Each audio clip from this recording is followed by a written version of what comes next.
مارا بابا، اب مجھے کوئی سکینہ کہتا بابا، قید کہتا ہے کوئی، قید کہتا ہے کوئی، کوئی یتیمہ بابا، اب مجھے کوئی سکینہ کہتا بابا۔ اور محمد بن مسلم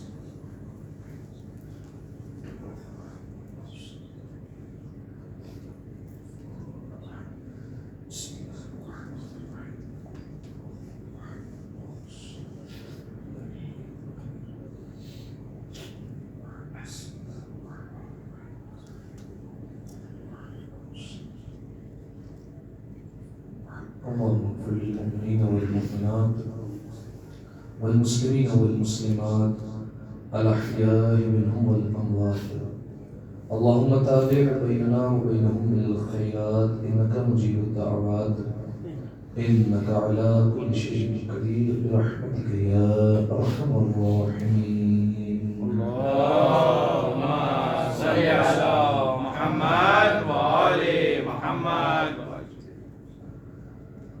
أعوذ بالله من الشيطان اللعين الرجيم. بسم الله الرحمن الرحيم. الحمد لله الذي يخلق ولم يخلق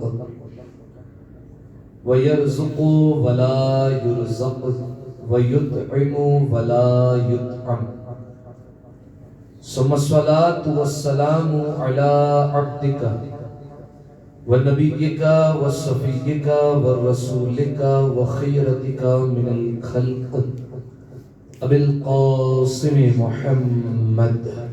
اللهم صل على محمد وآل محمد وعلى أهل بيته الطيبين الطاهرين المعصومين المظلومين، سيما ابن عمه علي عليه السلام، وهو النبأ العظيم والصراط المستقيم والقرآن الكريم، وهو الصديق الأكبر والفاروق الأعظم وحبل الله المتين وإمام المسلمين ووصي رسول رب العالمين، واللعنة الدائمة على أعدائهم أجمعين. أما بعد، فقد قال الله سبحانه وتعالى في محكم كتابه المبين: بسم الله الرحمن الرحيم. ولا تستوي الحسنة ولا السيئة، ادفع بالتي هي أحسن، فإذا الذي بينك وبينه عداوة كأنه ولي حميم. صلوات على محمد وآل محمد. اللهم صل على محمد وآل محمد. سامعین محترم، عزیزان گرامی قدر، ابتداء کلام میں آپ تمام محبان اہل بیت اور اس شاکر امیر المؤمنین کی خدمت میں فرزند بطول، وارث رسول، فاطمی من فاطمیین، ہاشمی من ہاشمیین، علوی من علویین، ابن الخیرتین، فرزند حسن اور حسین، باقر العلوم امام محمد باقر علیہ السلام، اللهم صل على محمد وآل محمد کی شہادت کی تعزیت اور تسلیت پیش کرتا ہوں، اور بالخصوص اس مجلس اور اس فرش اعزا کے حقیقی وارث زمانے کے امام کی خدمت میں تعزیت اور تسلیت پیش کرنے کے لیے ایک دفعہ مل جل کر بآواز بلند صلوات کیا اللہم صلی علی محمد و آل محمد۔ یقیناً باعث فخر ہے ہمارے لیے یہ بات کہ ہم لوگ در اہل بیت سے وابستہ ہیں، اور بھری کائنات میں ہم ایک ایسے دروازے پر بیٹھے ہوئے ہیں کہ جس سے اچھا دروازہ کائنات میں موجود نہیں ہے۔ یہ ایک ایسا دروازہ کہ جس پر بیٹھ کر انسان کو بھیک مانگنے میں بھی مزہ آتا ہے، وہ دروازہ کہ جہاں سے کوئی سائل خالی ہاتھ تو نہیں جاتا مگر ساتھ ہی کہ رسوا بھی نہیں ہوتا، اور بغیر شرمندگی کے سائل کی جھولیوں کو بھر دیا جاتا ہے۔ پروردگار عالم کی بارگاہ میں ہم شکر ادا کرتے ہیں کہ اس نے ہماری جھولیوں میں محبت اہل بیت کو رکھا اور ہمارے دل کو اس محبت سے سرشار کیا ہوا ہے۔ یقیناً یہ محبت ہی ہے جو ہمیں اس فرش عزا اور اس فرش ولا تک کھینچ کر لے کر آتی ہے، ورنہ آج کے مصروف زمانے میں کون کس کے لیے وقت نکالتا ہے اور کس کے پاس جاتا ہے اور کسے وقت دیتا ہے۔ یہ تو محبت اہل بیت کا ثمر ہے، اور اس فرش عزا میں ایک ایسی کشش ہے کہ جہاں سنتے ہیں کہ اہل بیت کے گھر میں یا خوشی ہے یا غم ہے، یہ فرش ولا اور فرش عزا ہمیں اپنی طرف کھینچ کر لے کر آتا ہے اور اس فرش عزا پر بیٹھنے پر مائل کر دیتا ہے۔ یہ محبت اہل بیت ہے، اور یقیناً سامعین محترم اس فرش عزا پر بیٹھنا یہ ہمارا رائگاں نہیں جاتا۔ یہاں پر جب ہم آتے ہیں تو کچھ نہ کچھ لے کر اٹھ رہے ہوتے ہیں، اور چونکہ ہماری برزخیں آنکھیں بند ہیں اور ہمیں پتہ نہیں ہوتا کہ ہمارے پہلو میں کون بیٹھا ہوا ہے، کون سا نبی آیا ہوا ہے، کون سا نبی تعزیت کے لیے آیا ہوا ہے، موسیٰ موجود ہیں، عیسیٰ موجود ہیں، کون کون سی ہستیاں یہاں پر آئی ہیں، ہم نہیں دیکھ پاتے۔ ایک تو ان ہستیوں کے ساتھ بیٹھنے کا شرف بھی پاتے ہیں، اور جب اٹھتے ہیں تو جھولیاں بھر کر اٹھتے ہیں، ہماری جھولیاں خالی نہیں ہوتی۔ آج ہم جس معصوم کی شہادت کے لیے یہاں پر جمع ہوئے ہیں، دیکھیے ہر معصوم کی محبت کا اپنا ایک الگ فائدہ ہے۔ ایک فائدہ مجموعی ہے، اجتماعی ہے کہ محبت اہل بیت دل میں ہے، یقیناً آخر میں جنت ملنے والی ہے، آخر میں شفاعت ملنے والی ہے، لیکن ہر اہل بیت کے فرد کی انفرادی محبت کا بھی فائدہ ہے، انڈیویجولی محبت کا بھی جو ہے وہ فائدہ سب کا الگ الگ ہے، رسول اللہ نے بیان فرمایا۔ اب سنیے رسول خدا احمد مجتبی محمد مصطفیٰ صلی اللہ علیہ وآلہ وسلم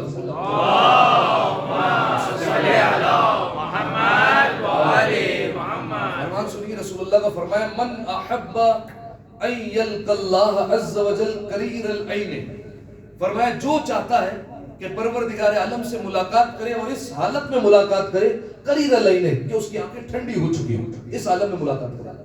آنکھیں ٹھنڈی ہونا یہ ایک محاورہ ہے، یہ کس وقت استعمال ہوتا ہے؟ اس وقت استعمال ہوتا ہے، عرض مثال سنیے گا، اس وقت استعمال ہوتا ہے کہ بالفرض کسی نے آپ کو کوئی ہدیہ دیا، کوئی نعمت دی، کوئی تحفہ دیا، آپ کے جتنے غم تھے آپ سب بھول گئے، آپ کی جتنی پریشانیاں تھی آپ سب کو بھلا بیٹھے، اور ایسا تحفہ تھا اور ایسا ہدیہ تھا اور ایسی نعمت تھی کہ اس سے آپ کی آنکھیں ٹھنڈی ہو گئی۔ اب آپ کو کوئی پریشانی یاد نہیں رہی، اب آپ کو کوئی اپنا غم یاد نہیں رہا۔ اب جملہ بدل کر کہتا ہوں، یعنی رسول اللہ کہنا یہ چاہ رہے ہیں کہ پروردگار عالم سے اس عالم میں ملاقات کرنا چاہتے ہو قیامت کے دن کہ تمہاری آنکھیں ٹھنڈی ہو، یعنی اللہ ایک ایسی نعمت دے، ایسا تحفہ دے اور ایسا ہدیہ دے، نہ تمہیں پل صراط کا ڈر ہو، نہ میزان کا غم ہو، نہ حساب و کتاب کا خوف ہو، نہ وحشت اور قیامت کی ہولناکی کا ڈر ہو، تمہیں کسی قسم کا خوف نہ ہو، اور تمہاری آنکھیں ٹھنڈی ہو چکی ہو۔ اگر تم اس حالت میں پروردگار عالم سے ملاقات کرنا چاہتے ہو، یا رسول اللہ کیا کریں؟ فَيَتَوَالَى محمد ابن علی الباقر، میرے بیٹے باقر کی محبت کو دل میں بسا لو۔ جب قیامت کے میدان میں پہنچو تو اس محبت کے ساتھ پہنچنا۔ جب محمد باقر میرے بیٹے کی محبت تمہارے دلوں میں ہوگی تو اس کا مطلب یہ ہے کہ تم پروردگار عالم سے اس عالم میں ملاقات کرو گے کہ تمہاری آنکھیں ٹھنڈی ہو چکی ہوگی۔ اس محبت میں مزید اضافے کے لیے ایک دفعہ مل کر بآواز بلند صلوات پڑھیں۔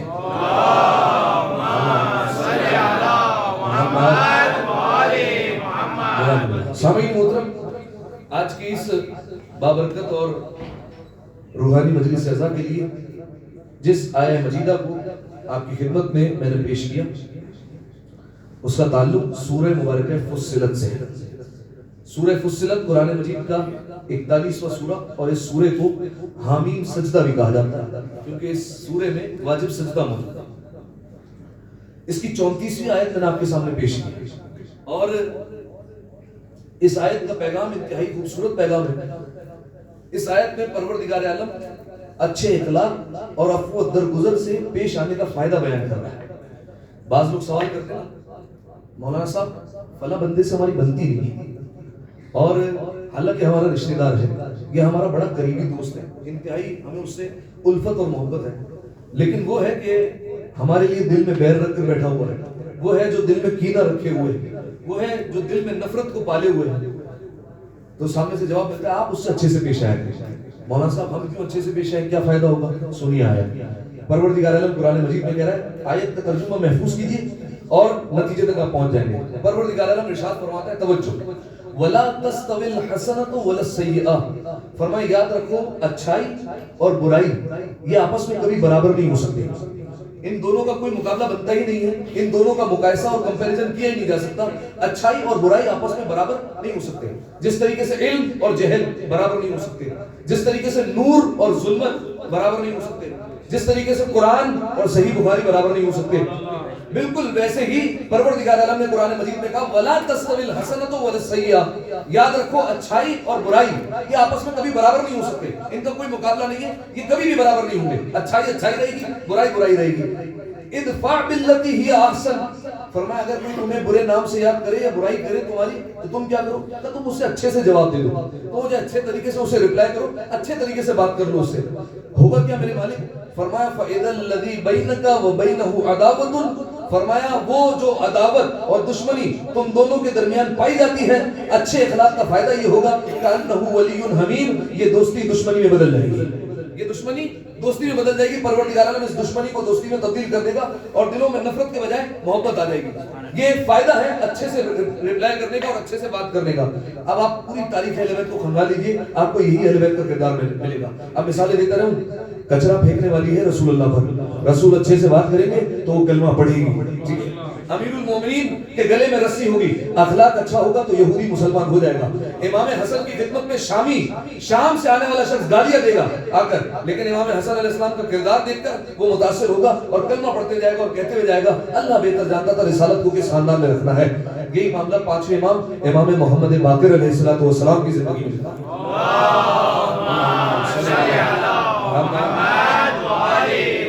توجہ چاروں انتہائی اس روایت پر. پانچویں امام کا زمانہ, امام بیٹھے ہوئے ہیں اپنی بزم میں اور اصحاب امام کے ارد گرد بیٹھے ہوئے ہیں.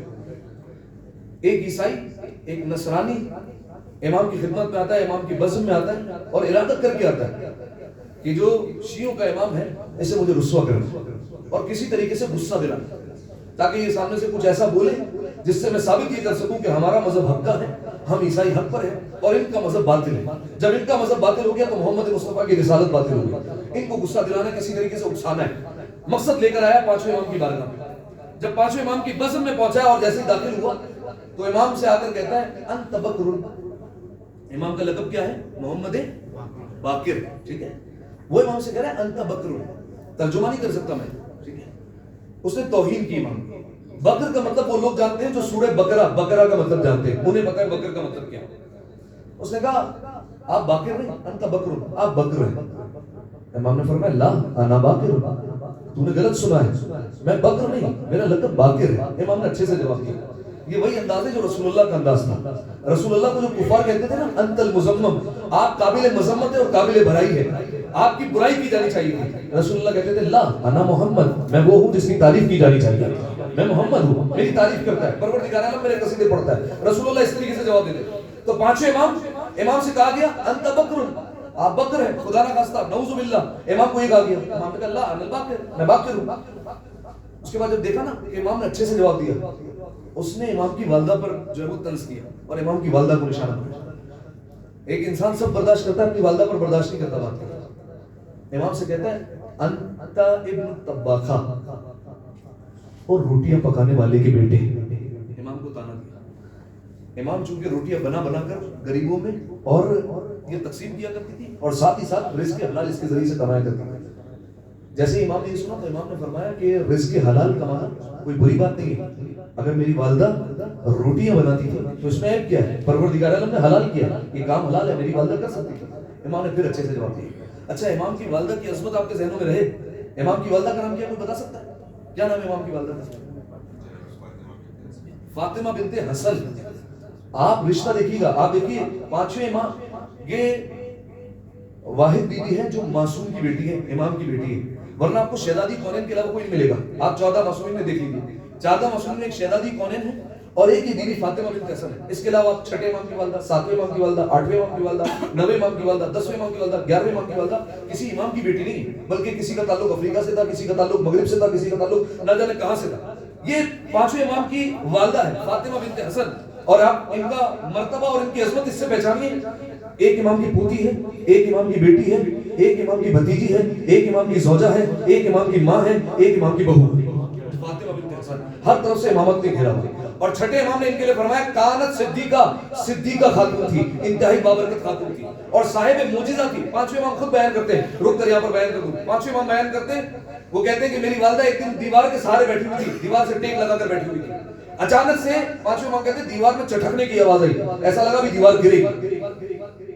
ہوتا کیا ہے عموماً جب دیوار گرتی ہے لوگ بھاگ جاتے ہیں, ٹھیک ہے, کہ ہمیں کوئی نقصان نہ ہو جائے. 5ویں امام کہتے ہیں میری والدہ وہیں پر بیٹھی رہی اور اپنی انگشت شہادت کو اٹھایا اور دیوار کی طرف اشارہ کر کے کہا لا وحق المصطفیٰ, تجھے مصطفیٰ کی قسم وہیں رک جا. توجہ چاہ رہا ہوں میں آپ کی, لا وحق المصطفیٰ, تجھے مصطفیٰ کی قسم وہیں ٹھہر جا. واللہ ما اذن لک سکوت, تجھے اللہ نے بھی گرنے کی اجازت ہی نہیں دی ہے تو گرے گی کیسے. اور اس کے بعد یہ کہہ کر امام کی والدہ اٹھی اور وہاں سے گئی. جیسے ہی وہاں سے 5ویں امام کی والدہ ہٹی ہے, اب دیوار گری وہاں سے, ٹھیک ہے. 5ویں امام کی والدہ نے یہ معجزہ دکھایا وہاں پر. اب ایک جملہ کہتا ہوں, اہل بیت علیہ السلام کے گھرانے میں فاطمہ کے یہی معجزے ہوتے ہیں. کوئی بھی دیوار کو اشارہ کر کے روکتی ہے, کوئی بھی خانہ کعبہ کے پاس آ کر اشارہ کرتی ہے اور شکر کے اندر چلی جایا کرتی ہے. یہ اہل بیت علیہ السلام کا گھرانہ ہے. یا فاطمہ کے یہی معجزے ہوا کرتے ہیں کہ دیواروں پر ان کا اختیار ہوتا ہے, صاحب معجزہ خاتون ہوتی ہے. اب وہ عیسائی شخص آیا ہے 5ویں امام کی خدمت میں, آ کر امام کی توہین کی, انت بکرن, آپ خدا نہ خواستہ نعوذ باللہ بکر ہیں. امام نے کہا لا انا الباکر, میں باکر ہوں. پھر بیوی کی شان میں توہین کی, والدہ کی شان میں فرمایا انت ابن الطباخہ, اور روٹیاں پکانے والے کے بیٹے. امام کو طنز کیا. امام نے کہا اس میں کوئی حرج نہیں ہے, میری والدہ رزق حلال کماتی تھی اور غریبوں میں تقسیم کیا کرتی تھی, اس میں کوئی شرم پانی نہیں. اس نے جو اگلا جملہ کہا وہ میں عربی بھی ممبر سے نہیں کہہ سکتا, امام کی والدہ کی شان کے خلاف ہے. بس اتنا سمجھ لیجیے, صرف اشارہ کر رہا ہوں. اس نے یہ کہا اے اس کے بیٹے جس کا کردار اچھا نہیں ہے. یہ جملہ کہا امام نے. ہونا کیا چاہیے تھا, محفل میں سناٹا ہو گیا. صحابہ سمجھنے لگے کہ ابھی امام اٹھیں گے اور امام جلال میں سے کوئی جو ہے وہ سامنے سے اپنا کوئی ایکشن دکھائیں گے, امام یا تو اسے اپنی بارگاہ سے نکال دیں گے, کچھ ایسا کریں گے. اس کا تو مقصد یہ تھا. امام جانتے ہیں, اس نے جیسے یہ کہا تہمت لگائی اور الزام لگایا امام کی والدہ پر. امام کا جملہ سنیے. امام نے کہا جیسا تو کہتا ہے, اگر میری ماں میں وہ برائی موجود تھی تو اللہ میری ماں کو معاف کرے, اور اگر میری ماں میں وہ برائی نہیں تھی تو خدا تجھے معاف کرے. جیسے ہی کہا روایت کے جملے عیسائی کی آنکھوں سے آنسو نکلے اور فوراً کہنے لگا اشہد ان لا الہ الا اللہ واشہد ان محمد عبدہ ورسولہ واشہد انک خلیفۃ اللہ حقا. خدا میں گواہی دیتا ہوں کہ خدا کے سوا کوئی معبود نہیں, محمد اللہ کے رسول ہے اور آپ برحق خلیفہ ہیں. امام کی خدمت میں گواہی, ٹھیک ہے, فوراً مسلمان ہو گیا. قرآن کی آیت سمجھ میں آئی, اگر کوئی تمہیں برائی سے پکارے, برائی سے کہے, تمہیں برا کہے, تم کیا کرو, تم اسے اچھے سے جواب دو. ہوگا کیا, اگر تم اسے اچھے سے جواب دو گے تو ہوگا یہ سب سے پہلا نتیجہ یہ نکلے گا, اللہ اس دشمنی کو دوستی میں بدل دے گا, اللہ اس نفرت کو محبت میں بدل دے گا, تمہارے دلوں میں محبت قائم ہو جائے گی. اچھے سے جواب دے دینا, ٹھیک ہے. یہ قرآن کی آیت اور 5ویں امام کا واقعہ میں نے آپ کی خدمت میں بیان کر دیا. لیکن یاد رکھیے گا سامعین محترم, ایک جملہ کہہ رہا ہوں, یہ معاملہ ہر جگہ نہیں ہوگا. یہ عفو درگزر کا معاملہ ہر جگہ نہیں ہو سکتا. یہ معافی معافی کا معاملہ ہر جگہ نہیں ہوتا. یہ معافی معافی کا معاملہ وہاں ہوگا جہاں آپ پر پرسنل اٹیک ہوگا. آپ کی ذاتی شخصیت پر, آپ کی فیملی پر, آپ کے خاندان پر کوئی اٹیک کرے, آپ یہ کر لیجیے. لیکن اگر کوئی علی کے حق میں کوئی بکواس کرنے لگے, کوئی اگر محمد و آل محمد کے بارے میں برا بھلا کرنے لگے, اگر کوئی دین اسلام پر حرف اٹھائے, پھر یہ معاملہ نہیں ہے, ٹھیک ہے. اب ایک جملہ کہوں, اس معاملے میں اہل بیت علیہ السلام کی سیرت میں آپ کو بہت سارے واقعات مل جائیں گے کہ امام نے پھر کیسے ریئیکٹ کیا ہے. اگر کسی نے اسلام کے خلاف بولا یا مسلسل اگر امام سمجھتے ہیں کہ یہ سدھرنے والا نہیں ہے تو پھر امام نے اسے کیسے جواب دیا, ٹھیک ہے. بلکہ آپ سن لیجیے جناب ابو ذر کے متعلق. جناب ابو ذر, اب رک کر 2 جملے جناب ابو ذر پر میں ضرور کہوں گا. اس کی وجہ یہ کہ کل جناب ابو ذر کی شہادت گزری ہے, 5 ذی الحجہ. جناب ابو ذر صحابی رسول, ان کے متعلق 2 جملے سنیے, 1-2 روایت, اور پھر جو ہے وہ 5ویں امام کی جو ہے وہ میں شخصیت پر آتا ہوں. جناب ابو ذر کون ہے؟ یہ جندب بن جنادہ نام ہے, اور ان کا کمال یہ ہے کہ انہوں نے کبھی بھی بت پرستی نہیں کی, ٹھیک ہے. دوسرے آپ کو بڑے بڑے مل جائیں گے جو 40 سال تک جو ہے وہ کنکر کو شنکر مانتے رہے, لیکن جو ہے وہ جناب ابو ذر کے متعلق آپ کو نہیں ملا. جناب ابو ذر ان کا شمار ہوتا تھا حنفا میں. حنفا کون لوگ ہوتے تھے؟ حنفا وہ لوگ ہوتے تھے جو پروردگار عالم کی نعمتوں پر غور کرتے تھے اور کہتے تھے کہ یہ خدا نہیں ہو سکتا. بالکل سورج یہ تو ڈوب گیا, یہ خدا نہیں ہو سکتا. چاند یہ رات کو تھا کل دن میں نہیں ہوگا, یہ خدا نہیں ہو سکتا. یہ جناب ابوذر کا شمار ان لوگوں میں ہوتا تھا. لیکن جب رسول اللہ کے پاس آئے تو اسلام فوراً قبول کر لیا. انہوں نے بت پرستی نہیں کی. لیکن جناب ابوذر ایک اور خاصیت یہ ہے کہ ان کا شمار ان گنتی کے صحابہ میں ہوتا ہے جنہوں نے جناب سیدہ کا جنازہ پڑھا. جناب سیدہ کا جنازہ پڑھنے کی ہر ایک کو اجازت نہیں تھی. امیر المومنین نے ہر ایک کو بلایا بھی نہیں تھا. جناب ابوذر تھے کہ جب آئے تھے تو امیر المومنین نے جناب ابوذر کو گلے لگایا تھا اور جناب ابوذر سے کہا تھا کہ زہرا اب اس دنیا میں نہیں رہی اور جنازے میں بلایا. جناب ابوذر اس میں شامل ہوتا ہے, نام شامل ہوتا ہے جناب ابوذر کا. جناب فاطمہ کا جنازہ پڑھنے والوں میں دو باتیں تھیں. تیسری بات سنیے, جناب ابوذر وہ میں نے کہا نا دین پر بات آ جائے تو بڑے بے باک تھے, کہہ دیا کرتے تھے. سنیے میرے پہلے سنت کا حوالہ رکھتا ہوں, اس حوالے سے پیش کر رہا ہوں آپ کے سامنے. دوسری خلافت کا زمانہ ہے, مسلمانوں کے یہاں دوسری خلافت جو ہے اس کا زمانہ ہے. یہ زمانہ وہ تھا کہ جب حدیث نقل کرنے پر پابندی لگ گئی تھی. ٹھیک ہے, کوئی حدیث ایک دوسرے کو بیان نہیں کر سکتا. میں کسی اور کو حدیث بیان نہیں کروں گا, ایسا زمانہ تھا. ایک صحابی دوسرے صحابی کو نہیں بتا سکتا تھا رسول اللہ نے یہ فرمایا حدیثوں پر پابندی لگائی. کیوں؟ وجہ یہ تھی حدیث پر پابندی لگانے کی کہ اگر حدیث بیان ہوگی تو اس کا نتیجہ یہ نکلے گا کہ اہل بیت علیہ السلام کے فضائل بیان ہوں. لہٰذا اہل بیت علیہ السلام کے فضائل بیان نہیں ہونے چاہیے, حدیث پر پابندی لگا دی گئی. لیکن اس زمانے میں جب حدیث پر پابندی تھی, جناب ابوذر کا طریقہ کار یہ تھا پوری قوت اور طاقت کے ساتھ حدیثیں پڑھتے تھے اور حدیثیں لوگوں کو سناتے تھے. نتیجہ کیا ہوا؟ جناب ابوذر کو اٹھا کر زندان میں ڈال دیا گیا, قید میں ڈال دیا گیا. اب آپ کہیں گے مولانا صاحب صرف حدیث بیان کرنے پر زندان میں ڈال دیا گیا, حالانکہ وہ تو خود بھی رسول اللہ کے زمانے میں تھے. یہ حدیث پر پابندی لگانے کی کیا ضرورت تھی؟ جناب ابوذر کا جملہ بتائے گا کہ جناب ابوذر ایسی کون سی حدیثیں پڑھتے تھے جس کی وجہ سے انہیں زندان میں ڈالا گیا. سنیے جملہ, جب جناب ابوذر کو زندان میں ڈالا جا رہا تھا حدیث نقل کرنے پر, تو جناب ابوذر نے ایک جملہ کہا, تم مجھے زندان میں ڈالو یا قید میں ڈالو, میں علی کے فضائل پڑھنا نہیں چھوڑ سکتا. میں علی کے فضائل بیان کرتا رہوں گا, علی کے فضائل پڑھنا نہیں چھوڑوں گا. لہذا جناب ابوذر کی یہ عادت تھی. اسی لیے رسول اللہ نے فرمایا کہ زمین نے کسی کا بوجھ نہیں اٹھایا, آسمان نے کسی پر سایہ نہیں کیا جو ابوذر سے زیادہ سچا ہو. ٹھیک ہے, یہ حدیث ہم سنتے رہتے ہیں, لیکن اب میں آپ کو بتاؤں یہ حدیث رسول اللہ نے بیان کب فرمائی. اب سنیے گا, اگر آپ کی توجہ ہے تو ایک دفعہ صلوات عطیہ کریں مل کر آواز بلند.